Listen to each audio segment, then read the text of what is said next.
Hello, welcome to the free webinar today for tips and tricks for the everyday Salesforce user from Alternative Technology Solutions. My name is John Helena. I am the CRM Practice Director here at Alternative. And presenting the webinar today will be Jewel Hood, one of our certified Salesforce Cloud consultants. I will pass it over to Jewel in a minute. And please, as we go through the webinar, feel free to type in questions in the GoToMeeting toolbar. And then at the end of the session, I'll jump back on and I'll help moderate the questions with Jewel. Thanks for joining us. Jewel? So first, little overview on Alternative. So we are a certified Salesforce consultant. We've got a very experienced staff of consultants across the U.S. We've got a development team down in Mexico. Our consultants are very seasoned, average 8 years experience with Salesforce and ERP systems. We focus on all aspects of Salesforce implementations, customizations, upgrades, training, and we also have a Salesforce help desk. We also do a lot of integrations. So we have a lot of integrations that we do between ERP systems and Salesforce.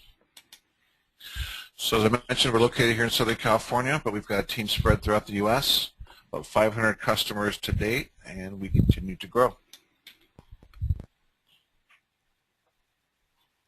All right, well, thanks, John. As John introduced, my name is Jewel Hood. I am a certified Salesforce consultant, and I will be going through the webinar today.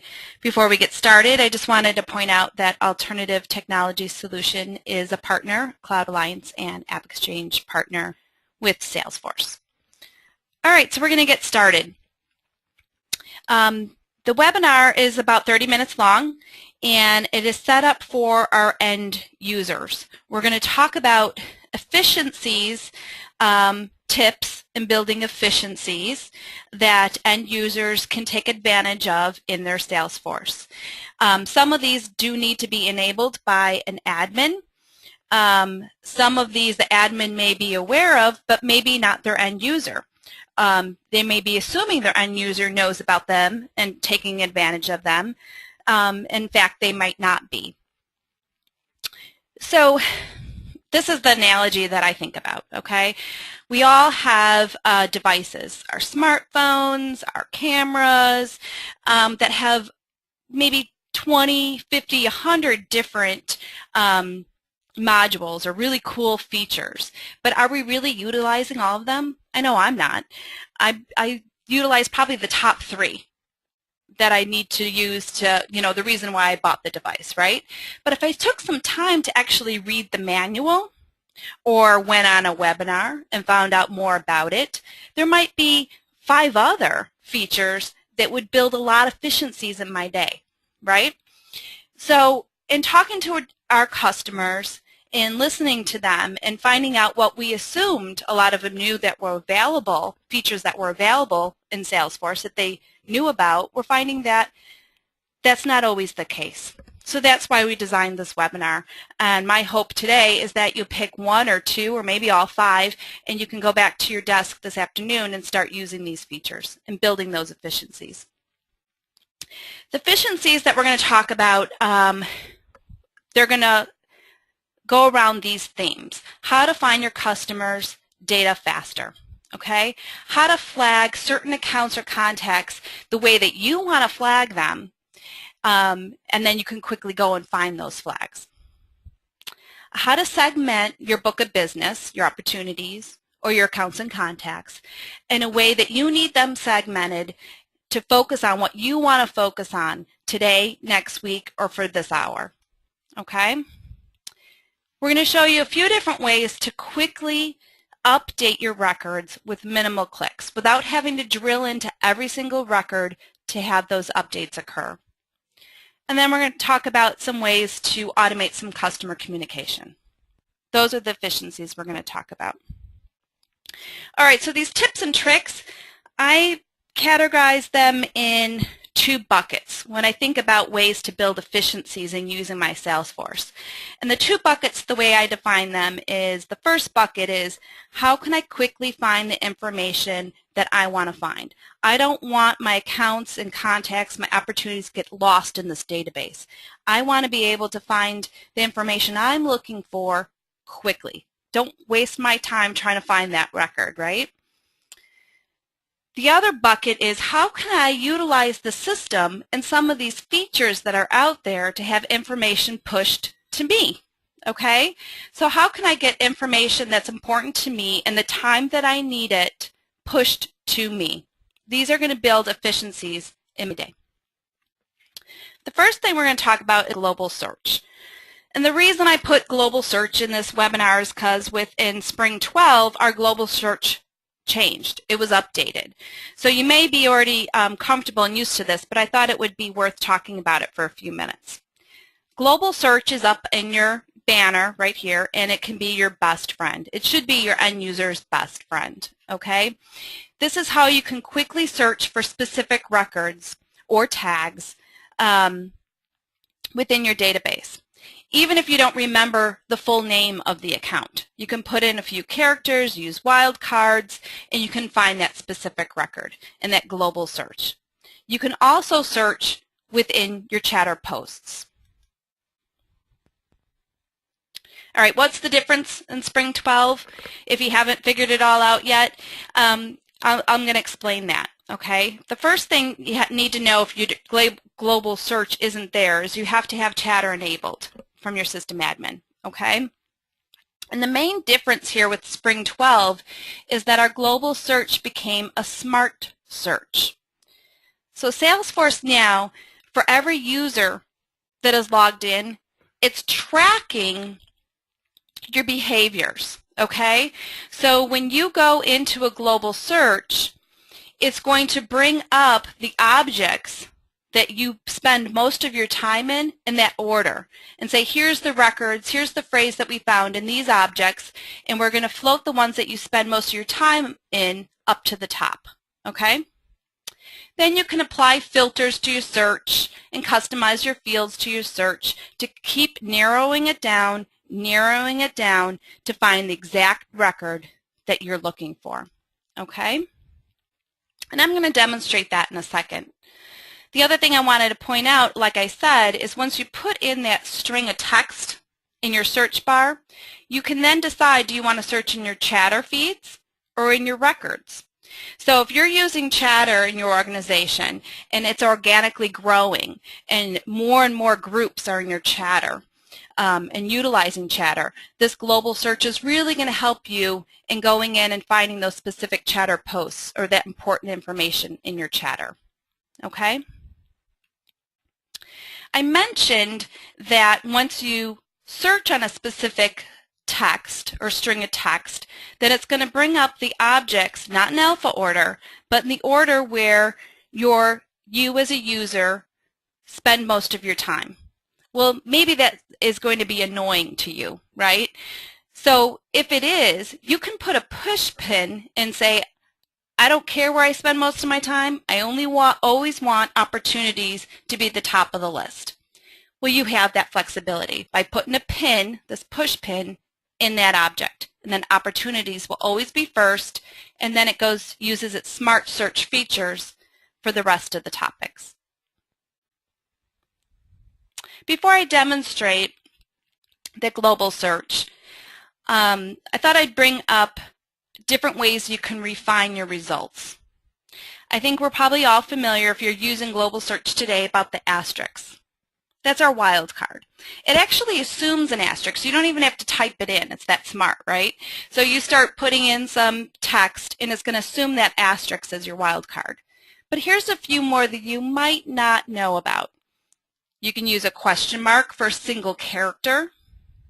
You can use parentheses for an exact phrase. And I think this is really going to make looking through chatter maybe more powerful. I can use that parentheses. I know someone said this You know, I'm using my fingers as quotation marks like you can see me, but like this, right? And so I think that's going to help us in our global search in refining our results and finding that record quickly, right? The other thing is you can actually use operators. You can use and, or not. So if you know it's the company name, but not this, you can use those operators to help you refine your results in looking in your global search. So I'm just going to quick drill into a demo org of Salesforce, leave our presentation for a minute, and show you what I was just talking about, our global search. So I get into my Salesforce, it's the beginning of my day, and I want to look up an account that had something to do with shelving, but I don't really remember what the account name is. So I'm just going to type in shelving. It's assuming my wildcard asterisk, and I'm just going to hit search. Now I get all of my accounts because I'm looking in records, not chatter, looking in records, and I put a push pin in to say always put accounts to the top. All I did was click on that little arrow, put a pin in it or unpin it. And I can see I have 3 accounts and 1 product that has the word shelving in it. Well, say I didn't have 3, say it was 100, okay? And I wanted to filter down those results to refine my result. I'm going to do show filters. All I did was click show filters, and now I can whittle this down. Say I want to see just those that had a billing state in Georgia. So I'm going to put in Georgia, apply filter, and now it brings to me just those 2 accounts with the word shelving in Georgia. This is great, but now I want a little bit more information, and I don't want to have to drill into each one of these accounts to find it. So now I'm going to go over to the right in this customize, and I'm going to customize my columns.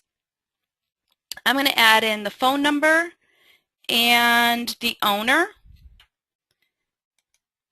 and I'm going to hit save. And now I can see who owns that account, and I have their phone number right there, and I can quick give Greensboro Shelving a call.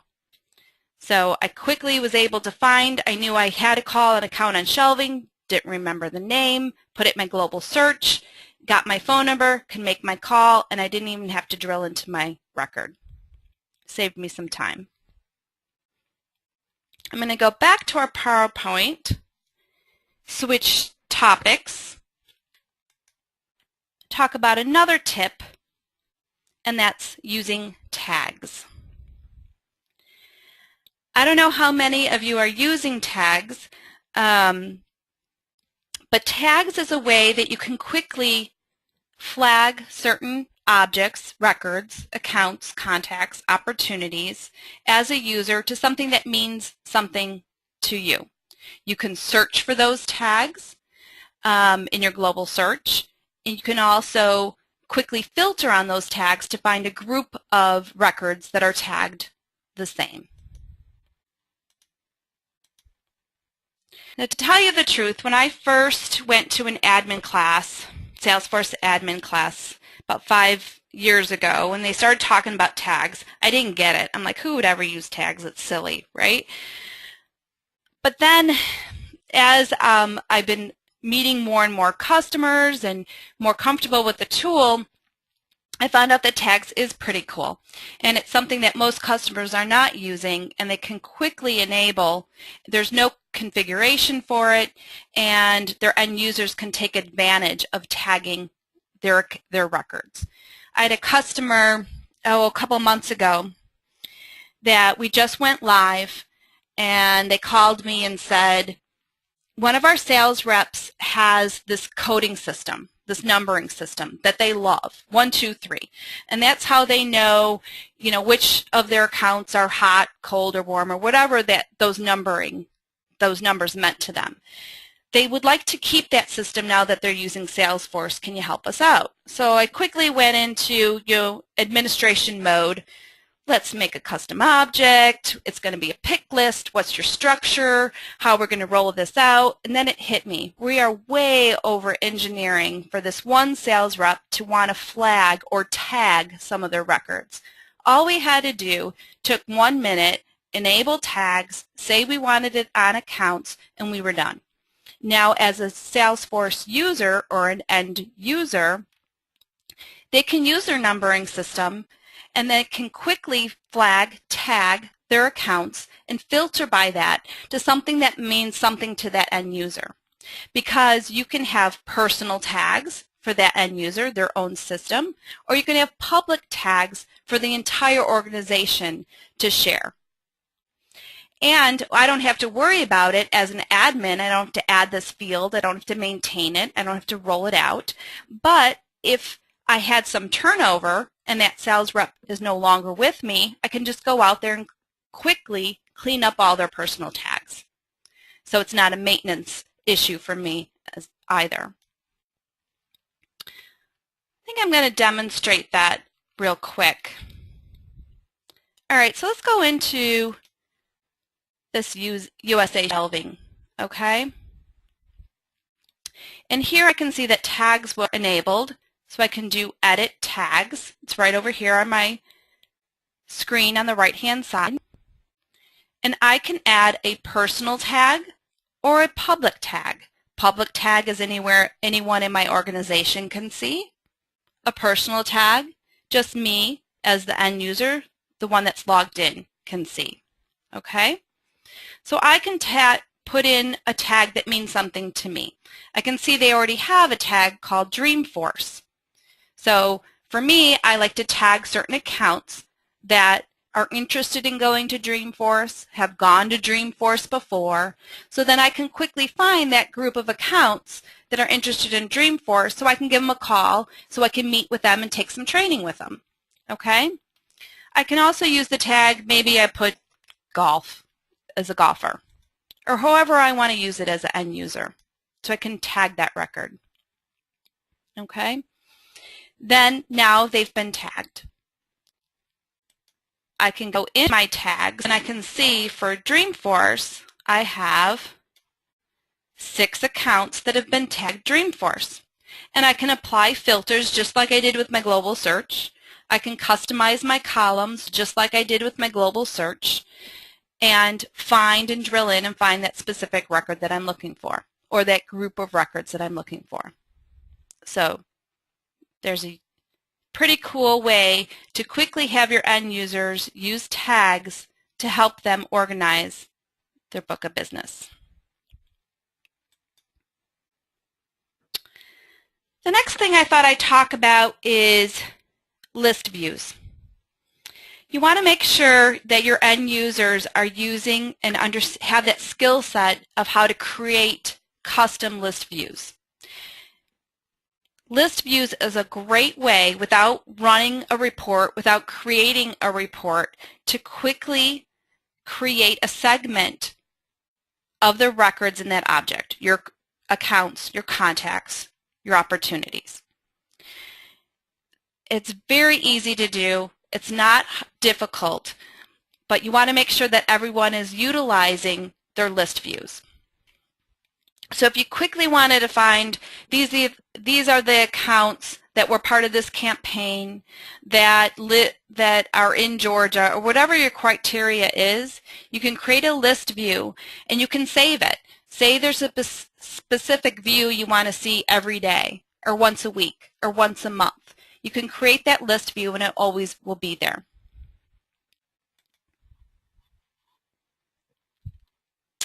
You can view your records. You can filter on any of the fields within that object to have the segment of your list view as specific as you want it to be. You can even print from a list view if you needed to. Some things you might not know if you are using list views is that you can use dates for filters, like the word today or this week or next month. And this makes your list views even more powerful because you can go in and say, give me all of the accounts whose last activity is less than the next the last 30 days.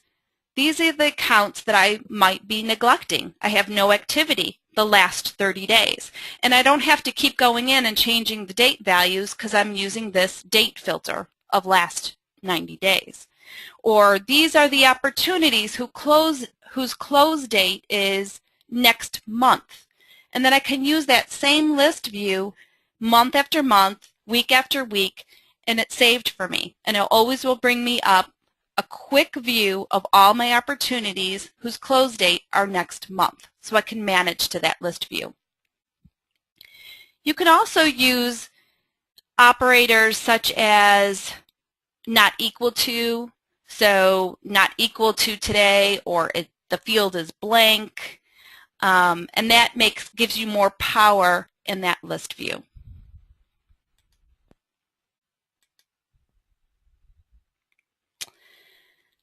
All right, let's talk for a few minutes about having data pushed to you. Remember I said in the beginning, I put things in 2 buckets. You know, how can I quickly find the information, the records I want, and how can I have information being pushed to me to build up those efficiencies in my day. One of the ways you can do that is you can have reports scheduled. If you are looking at the same report or the same type of information, you know, every day, say every Monday you need to look at this report, make sure you have the most up-to-date information because you know that your boss is going to pull it up for, you know, Monday morning meeting or whatever the case may be. You can schedule that report to run and be emailed to you. You can schedule that dashboard to be refreshed. You can schedule that so that's one less thing that you have to remember to do, and that information is going to you. You can also follow specific records that are important to you by using Chatter. That's a really great way to use your Chatter. Follow records, and then if there's a change to that record, have it go to your Chatter post. All right, 2 seconds on Chatter. If you're using Chatter and you're following every single record, that's the default to Chatter, go into your Chatter settings, in your personal Chatter settings, and uncheck that right away because Chatter becomes clutter really quickly, all right? Uncheck that and you're going to start to love Chatter even more. Then follow the records that are important to you. I want to know what's happening on this account. I want to know what's happening on this opportunity. I'm going to follow that record. Then not even if I'm in Salesforce, say I'm not in Salesforce, but I have my Chatter desktop open, I can be doing the work that I need to get done today, and if something is happening to that record that's important to me and it comes up on my Chatter desktop, then I have control to decide, do I want to drill in? Do I want to engage? Is this important to me right now to follow up on that? Or is it my priority is what I'm working on right now? But I don't have to worry about at the end of the day, oh, did I go find out if that opportunity got moved? Did I go find out what's happening with that? Because the information was pushed to me. And what I love about that is I don't have to wake up at 2 in the morning and be like, oh my gosh, I forgot to do something. I actually can get some sleep, right? So Chatter is a great way to have information pushed to you.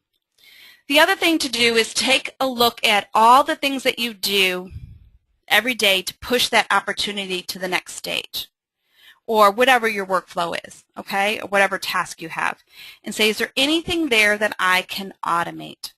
If I always have to, when I send out a quote, I send a follow-up email, or there's always this natural next task, see what you can do within Salesforce by creating workflows that automatically assign you a task or automatically update a field that's going to build efficiencies in your day. Have the system work for you. All right, I want to talk about inline editing here. This is one of those things that I just thought everybody knew.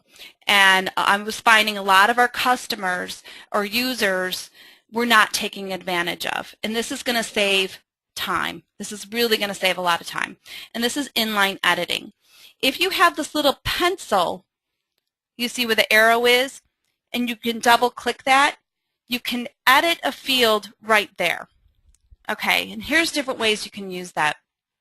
So if you're on a record, you're in the record detail, and say you want to edit the close date. You don't have to push edit and have the whole entire page become editable and then scroll down to find close date, then change the date, then hit save. You can just hit that double click that pencil, and now only that field becomes editable. Change it, hit save, done. It's quicker. I don't have to scroll through the page. You can also use inline editing in your list views. And you can also inline edit from reports. How cool is that? I'm going to show you that real quick. So if I'm in a list view, say I'm in opportunities, and I'm going to hit this list view, and I see, oh, look, there's some close dates here that are March. I know that's not going to happen, so I'm going to click on this first one in March. I'm going to click on two of them, both of these, and I have to push those out. So now I scroll over, I click on that, double click on that pencil. I'm going to change that close date to April 20th, and then it asks me, do I want to apply that change to just that one record or to both those records? I'm going to hit save.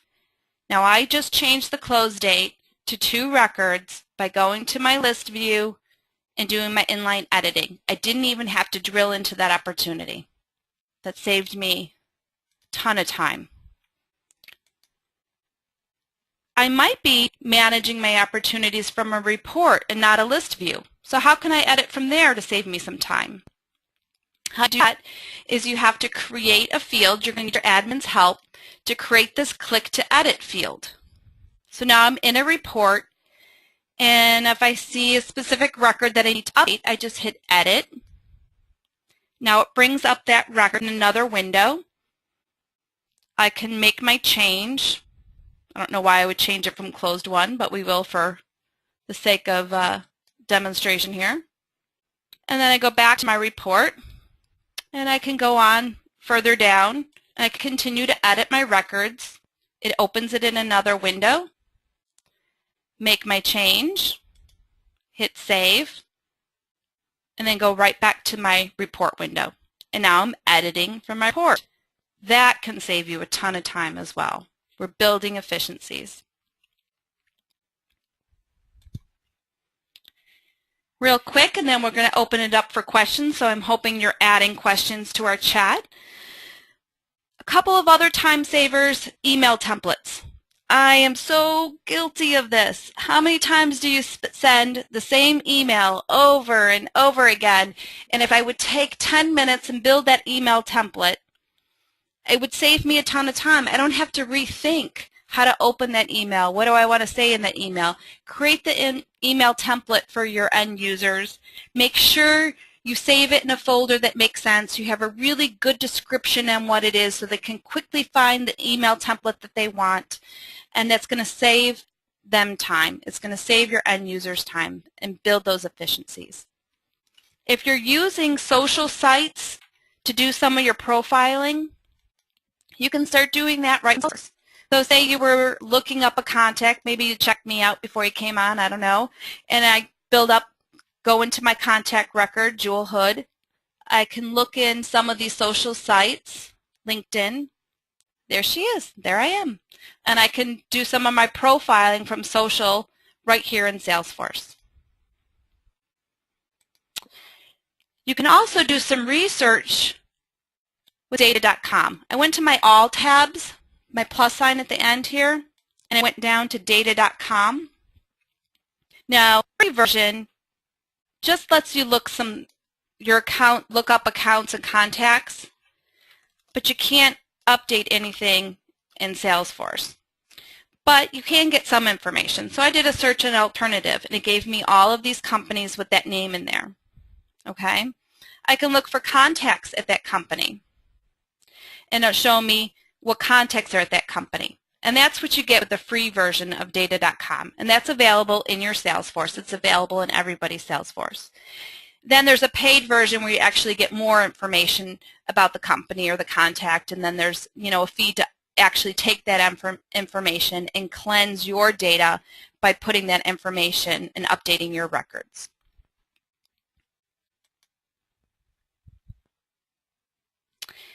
So hopefully you got something out of the last half hour, some of these tips that will build efficiencies in using your Salesforce.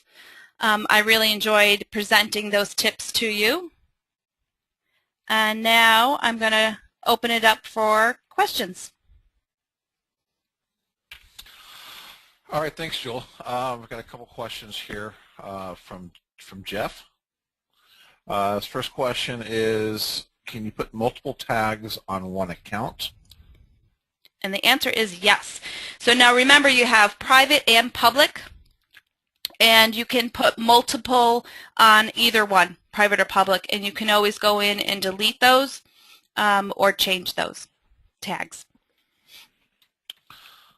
And then his follow-up to that was, if you can't put multiple tags on, how do you separate them?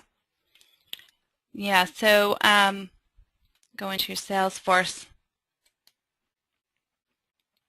and see if I can find.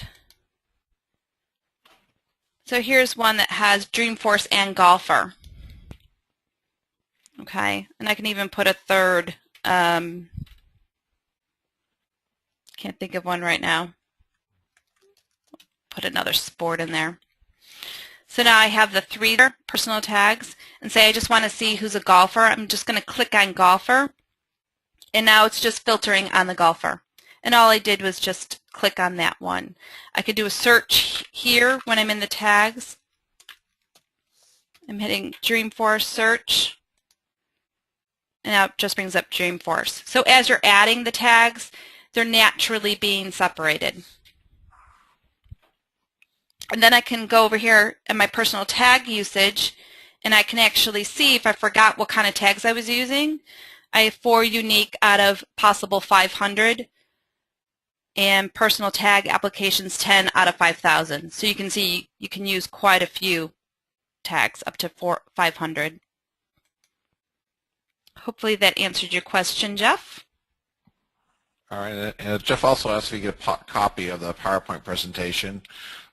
This is being recorded and it will be available afterward as a recording. If you'd like to get a PDF copy, please email us.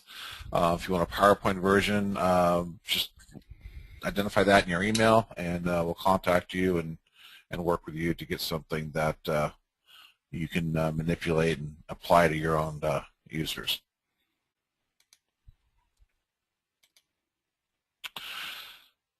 Are those all the questions?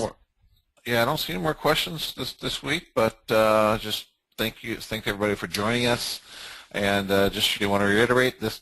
These are these are everyday things that hopefully your end users know, but they probably don't based on our experience with customers. So make sure you're always asking those questions, and that really will help your user adoption. Oh, we got one more question. All right. This is the one I usually get questions on, is how do you create the click-to-edit field on a report? Oh, yeah, cool. You have to create a field on the object that you want to utilize that click-to-edit, and it's a formula. I brought it up. I'm going to bring up this PDF. You can find this in Salesforce. Search on how to edit records from a report. Sometimes it's hard to find. That's just like anything, if you have to know what you're looking for and where to find it. You can let me know, and I'll email this PDF to you, and it gives you the formula right here. So you create the field, and then you create that formula. It's a formula field, and then you have to add that field to the report that you want to be able to edit.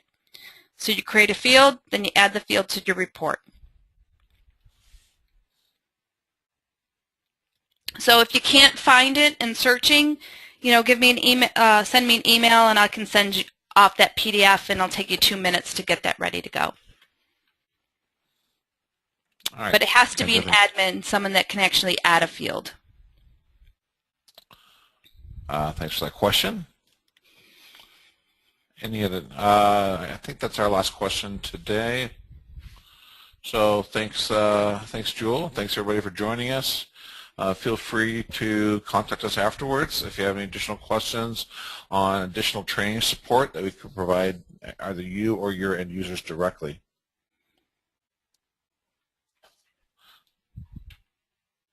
And we will be signing off. All right. Thanks, everybody.